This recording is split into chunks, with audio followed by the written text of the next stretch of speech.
Carnivore, the carnivore diet. It's not a religion.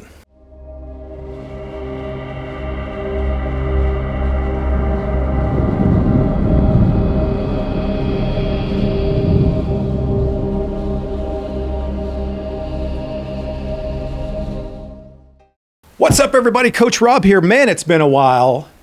I don't know how long, but a while. And I've completely broken my promise to you about releasing content weekly. I was doing really good for a while, and then my schedule's been insane. It's one of those really good problems to have. You know what I mean? My coaching practice is exploding, and the number of 90-minute consults that I've received has quadrupled. I've had to add more days, more times to accommodate the massive influx of people just like you who want to get on Zoom with me and just sort out all the shit, to talk about your program, lay out a blueprint for your diet, how to approach it, how to approach training, whatever you want to talk about to be the best, most optimized version of yourself. The 90-minute consult is for you. Check that out in the links and all the stuff down there. But what brings me here today, I felt I really needed to be here to do this video, and I'm glad this happened because I've missed this. But today's topic, let's get right to the point. Carnivore, the carnivore diet. It's not a religion. It is not a religion. The orthodox carnivore zealots out there are massing. It's just like what happened to keto years ago. Keto started out to this cool, little quaint little subculture of people who were minding their own damn business, you know, doing their thing. I kind of got on the map by combining elements of a ketogenic diet with, you know, hard training efforts. It went great, and then it just went off the rails. Once it got corporate sponsorship, and you know what happens with that horse shit. Once Slim Fast got in the mix, I was out.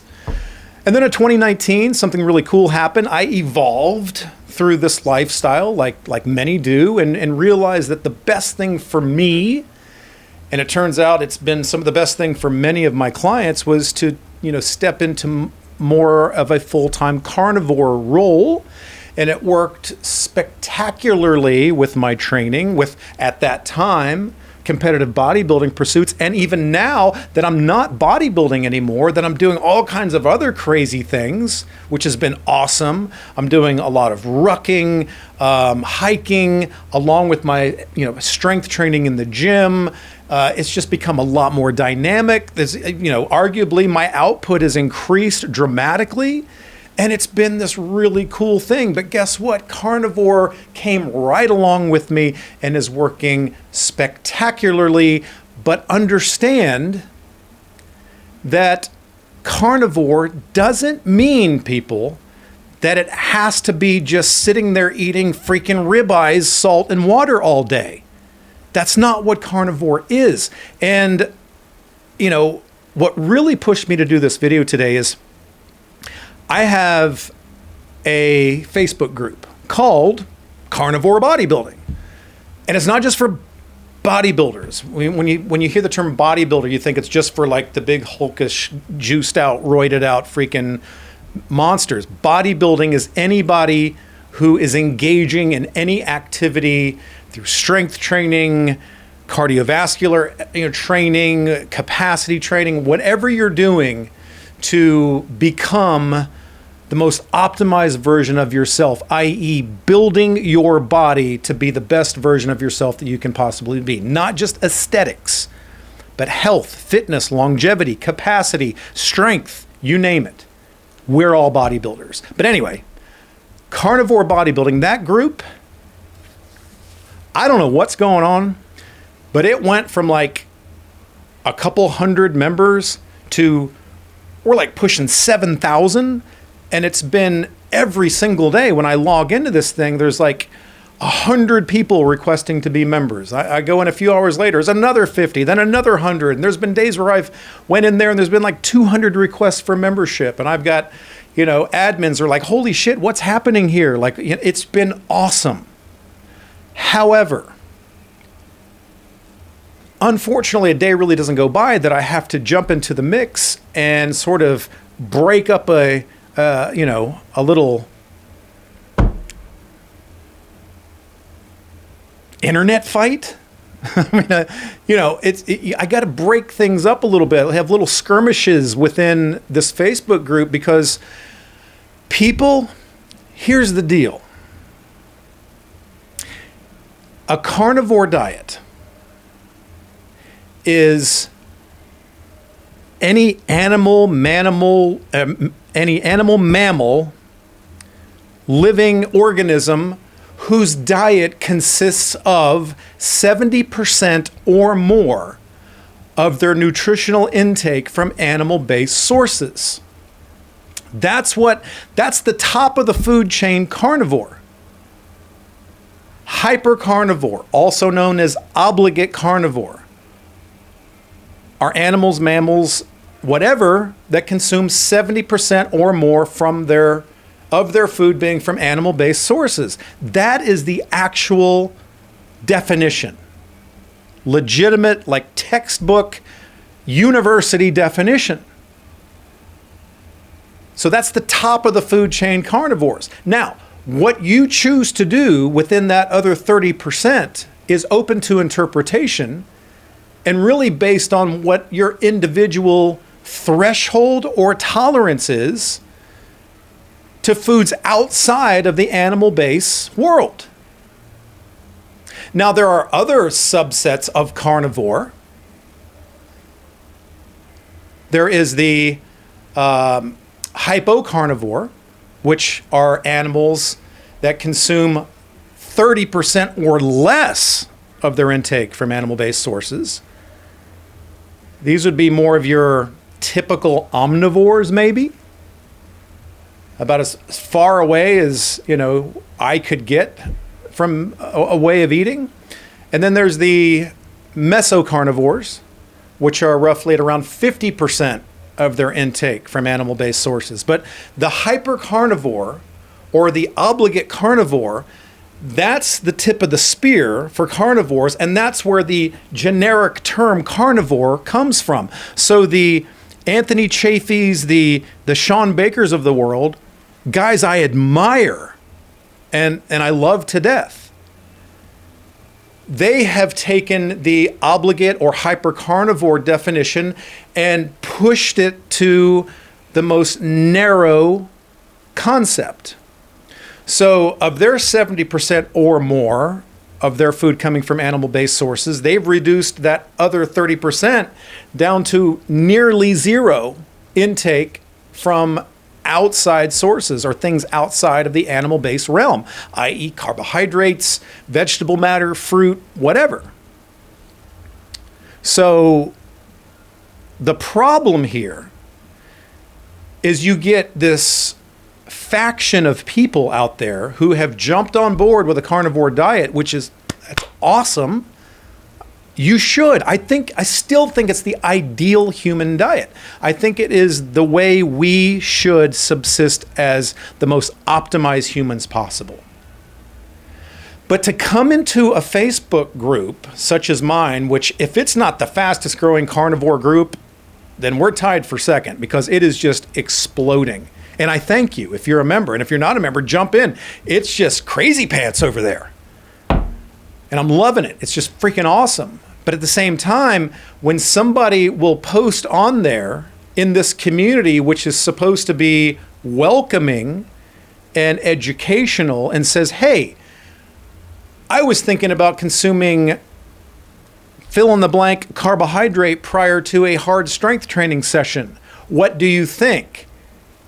Instead of jumping in there and telling them that they're out of their fucking minds for eating carbs, and why are you bringing up the word carbohydrate in a carnivore group, or when people ask about maybe fruit, or they might ask about a certain particular piece of vegetable matter or some sort of a whatever. There's always that one or two zealot, dogmatic, narrow view, orthodox, carnivore crazy people out there that come in and attack them for asking a question. When if they would take a minute and do a little bit of freaking research, they would understand that the question is totally valid, and they need to remember that carnivores, even the tip of the spear, carnivores, the obligate hypercarnivore, is a human being that consumes 70% or more of their food from animal-based sources. Are you familiar with Bart K? Well, if not, you should be. I have been on Bart's show a couple of times, and Bart has been on mine. Professor Bart K is one of the most respected people in the carnivore space, in the movement. I would consider Bart K not only a peer, but a friend and a go-to resource that I have learned so much from. And I know that if I really needed to know something, I could reach out to Bart at any time, all the way over there across the pond in New Zealand, and he would help me out any way he possibly could. Bart K is a very strict carnivore, but he's not 100%. In fact, in a recent video that Bart did, how did he describe what the carnivore diet is? Well, check this out. 1, any diet containing 70% or more animal products is carnivore. Okay? So no, you don't need to describe your diet any differently, because it still is. And 2, why would you be so influenced by what people say to you about how you should describe something? I was also noticing my performance in the gym was getting slowly not as optimal, and when I incorporated a little bit more carbohydrates, I was able to push it more in the gym and have more strength. Okay, so a piece of fruit you think on balance was of value to you. Fine, no problem. That doesn't make you not a carnivore. 70% is the threshold. Okay? Oh, well, that sounds familiar, doesn't it? The bizarre thing is when Bart K says it, everybody's like, oh, interesting. Interesting. I did not know that. But when I say it, it's like, oh, shut up, you fucking meathead. What do you know? That's not carnivore. Anything beyond a ribeye, salt, and water every day for the rest of your life, we're going to tear up your carnivore card. You just don't understand. So allow those of us who have been neck deep in this carnivore world for many years, who are, people like myself, who am a full-time coach, full-time clinician in this shit, that I teach, instruct, and direct hundreds and hundreds of people on a daily basis how to live this lifestyle and how to optimize it. Let me reiterate. If you are consuming 70% or more of your nutritional intake from animal-based sources, you, my friend, are a carnivore. Now, if you choose to take that 70% and push it all the way to 99%, I think that's great. If that works for you, I think it's awesome. Do not misunderstand. I'm going to say it again for those of you way in the back not paying attention that are going to attack me again without doing any homework or due diligence.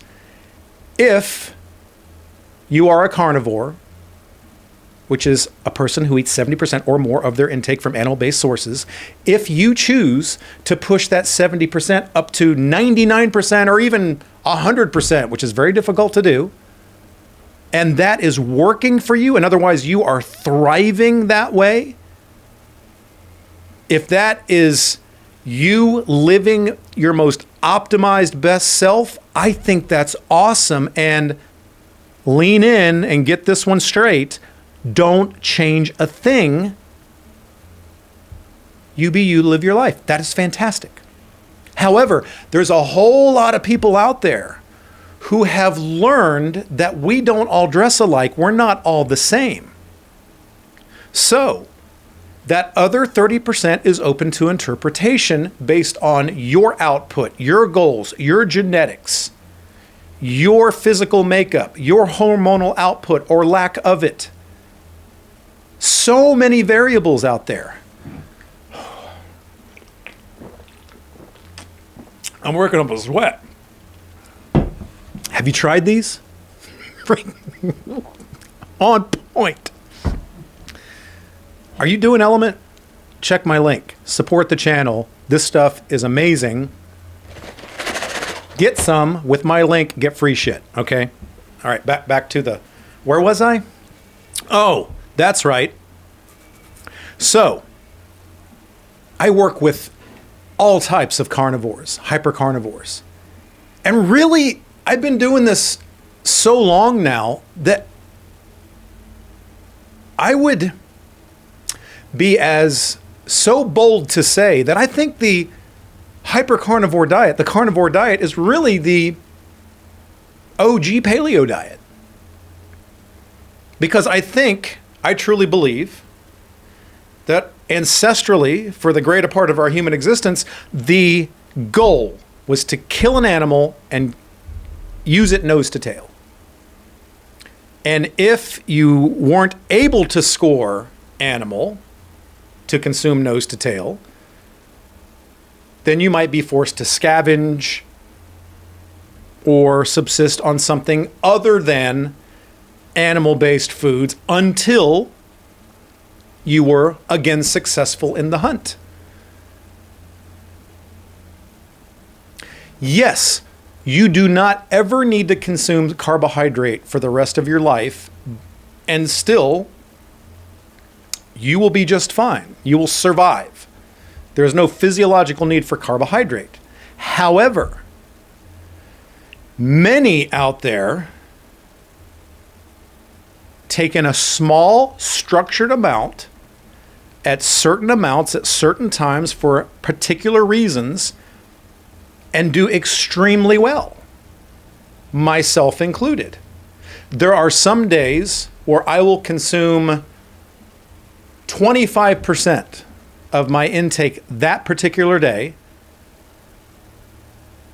from things outside of animal-based sources. Namely, it's typically some form of carbohydrate that I have consumed around bouts of high-intensity training stimulus, high-intensity muscular contractions. There are other days where I might consume 3% of my daily intake outside of the animal-based world. It varies. It varies on how I feel. It varies on my athletic output, how much work I've done, the types of workouts I'm doing. Now, somebody is out there thinking, I work out just fine on no carb. Well, good fucking looty-doo to you, okay? That's great. Once again, rewind it. What did I say? If what you're doing is working for you, I think it's awesome and you should continue to do so. However, don't stomp all over somebody else's parade just because they might choose to do something slightly different than what you do.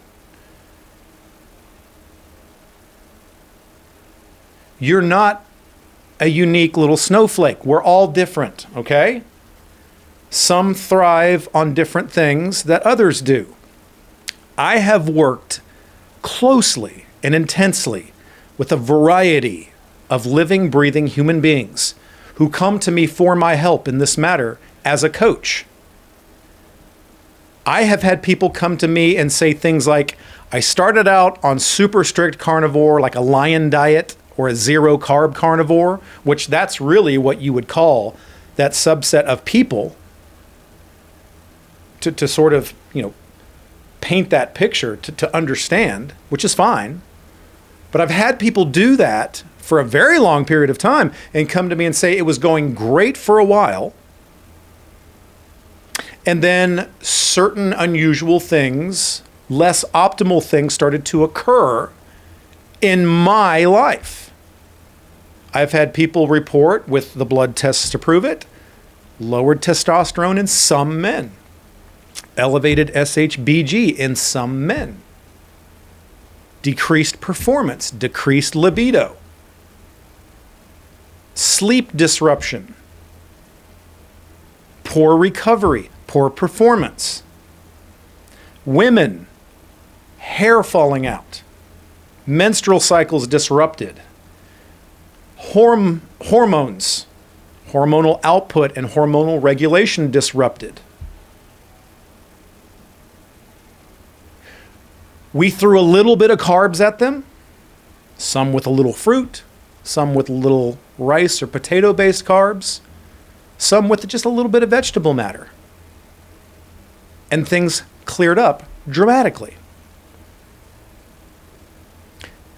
They feel great, they perform great, their health is great, everything is working for them, they're happy, they are content, and it is sustainable for them. But you're going to tell them that it's wrong? If you are, stay out of my damn group. Because we are a welcoming community and we're all a little different. But we can all get under that hyper-carnivore umbrella and sort out the details. Nearly everyone either has a carbohydrate tolerance or a carbohydrate threshold. I have a carbohydrate threshold. I can consume carbohydrates up to a certain point each day and do phenomenal. But I start going beyond that threshold, I start to get diminishing returns. For me, that number is usually between 75 and 100 grams. In other words, I could consume 75 grams of carbs from like rice or potatoes, or even some lower sugar fruit like berries, and do phenomenal, not put on any body fat, feel amazing, do great. And there are days where I could take in nearly zero carbohydrates and do great. But I've got to a point where I've been doing this for so long and I've become so in tune with my body that I know how to fuel my body and how to feed it based on the day that I'm in and the type of output that I'm going to engage in. Some people's carbohydrate threshold might be 50 grams, some might be 40, some might be 150. I train an ultra runner that I can throw 200, 250 grams of carbs at, and I train a competitive bodybuilder that I can do the same with, and they do freaking amazing with that, with everything else that they consume coming from animal-based sources. Now, some have a carbohydrate tolerance. Sometimes it's a genetic thing, but most of the time, it's from long-term abuse of carbohydrate combined with seed oils, two competing energy sources, which is never a good idea. And they have become intolerant because of the mass intake over time and the massive tidal wave of insulin that has been generated for far too long.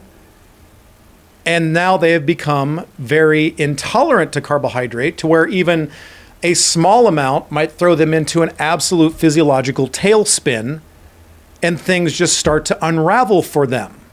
So for those people, I have to be very diligent on how I recommend any carbohydrate, if any.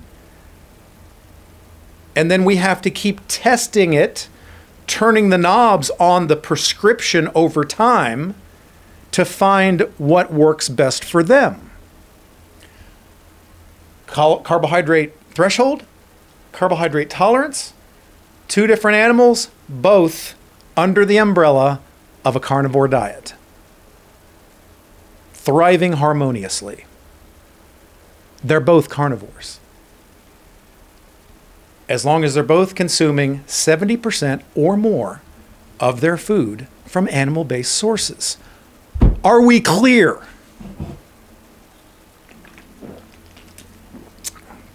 Damn, these are good.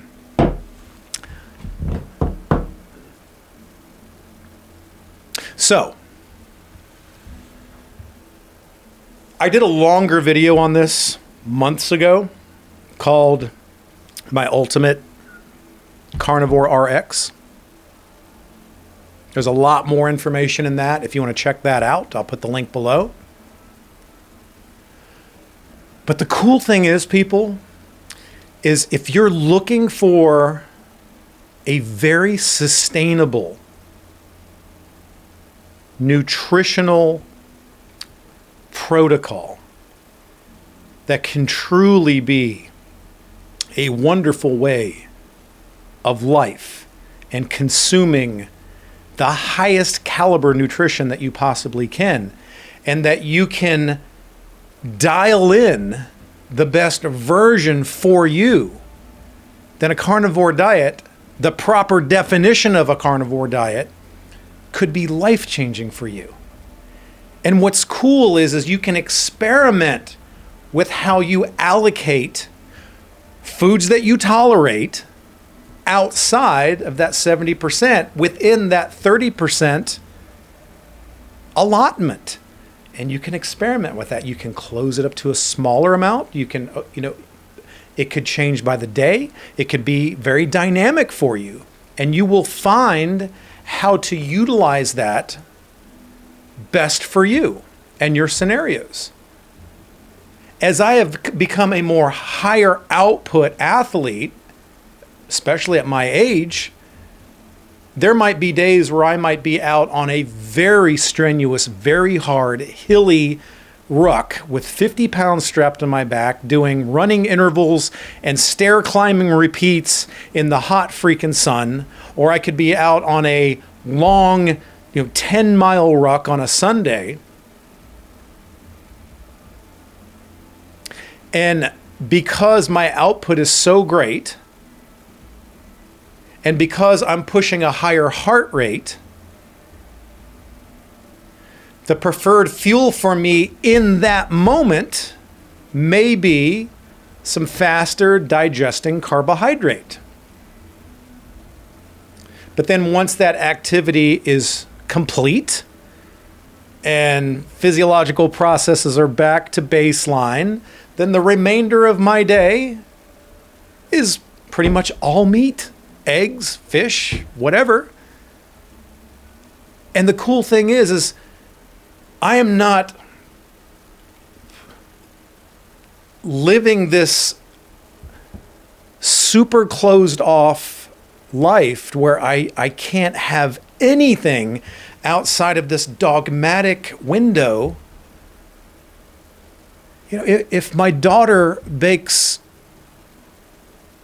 a lemon meringue pie on a particular Sunday and offers me a tiny sliver of it, I can have a little bit. And guess what? You're not going to believe this one, but I'm not going to wake up the next day fat. I'm not going to go into some freaking glucose tailspin. I'm going to be just fine because I know how to temper those moments. And I know how to weave that into my life to best suit me so I can live the life that I want and still be thriving at any age.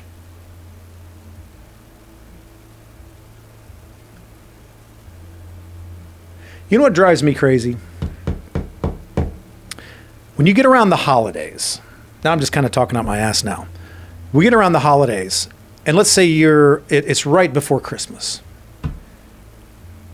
And the local morning show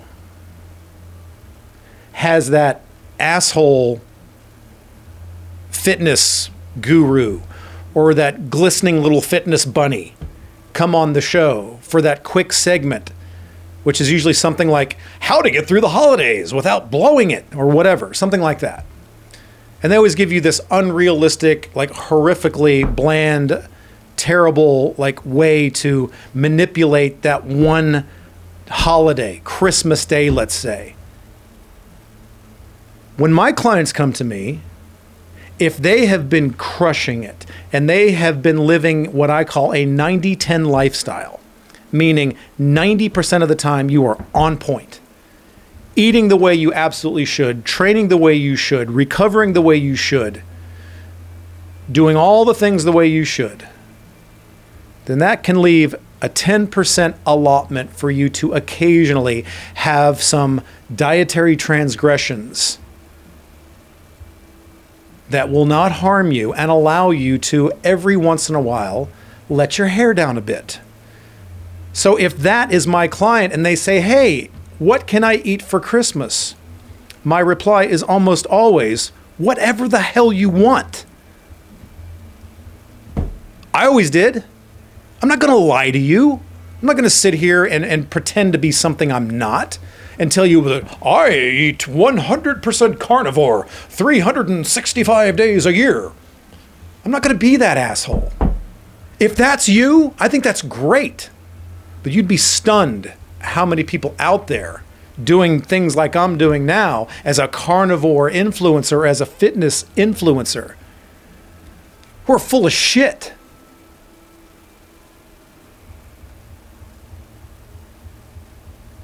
"90-10 life, living a hyper-carnivore lifestyle, training hard, getting those steps in, working on your cardiovascular endurance and capacity, focusing hard on the recovery mechanism because that's when the magic happens, getting adequate sunlight, avoiding environmental toxins, backing away from blue light stimulation, especially after dark. All of these things can go so far and for you living your greatest, most optimized life. The carnivore diet is not a religion. I remember the quote, orthodoxy is the death of intelligence. And in this case, I believe that to be true.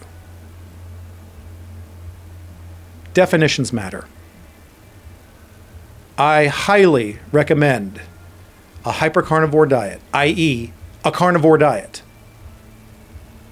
And if I work with you or do a consult with you, I'm going to help you dial that in and find the best version of that for you, that you can have sustainability, you can enjoy your life, you can thrive athletically, whatever that pursuit may be, that you live your most optimized life and reach your greatest genetic potential at any age, living this way and consuming this way. So, encourage others. Don't tell them they're doing it wrong. If somebody is doing what they call a carnivore diet and 70% of what they're taking in is coming from animal-based sources, and if that other 30% is from pizza and Pop-Tarts, then you can step in and say, you might be doing it wrong. Let me lend a little bit of support and maybe we can sort through where this might not be the best approach.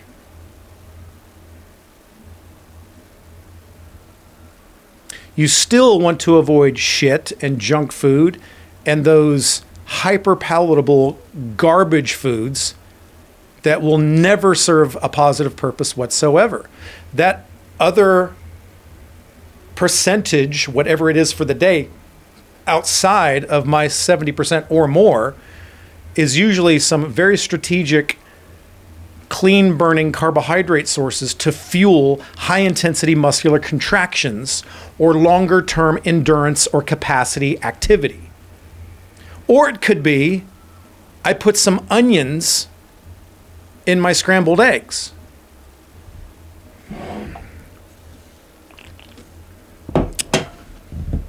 If this is your first time here, do you know why I would put onions in my scrambled eggs? Because I love onions. I love onions. I've said it before. You could put onions on a flip-flop, and I'd probably eat the flip-flop. You could put onions on a deflated football, and I would call it a delicacy. I just like onions. And they do not hurt me. I do not have any gastrointestinal side effects from consuming onions. I don't feel bad. I don't perform poorly. They are completely benign to me when I consume them on occasion.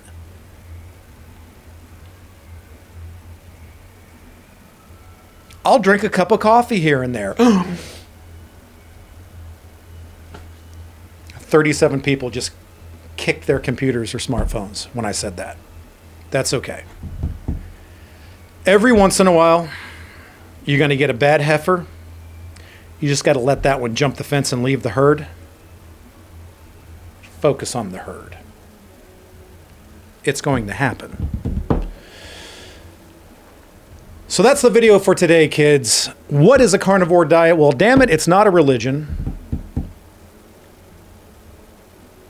We now know how to define it, and you need to find the best way to approach it that works the best for you, because you are an individual and you are different from everybody else. If you need help figuring that out, that's what I do. Book a consult, sign up for coaching, or just sort through it, experiment, and test it on yourself and develop the best course of action for you to thrive under a carnivore diet. All right, well, that was fun. It's good to be back. I forgot to mention it, but hit the subscribe button. That's a huge help. And if you haven't hit the thumbs up guy, apparently that's a big deal too. Leave a comment. Let me know if you need anything. Check out robgoodwin.com for all the stuff. Buy some LMNT with my link. Help support the channel and get some amazing, amazing stuff that you need anyway. And I really, really appreciate it. Let me thank you in advance for that. Train hard, diet harder, but above all else, do whatever you have to do to have a spectacular day.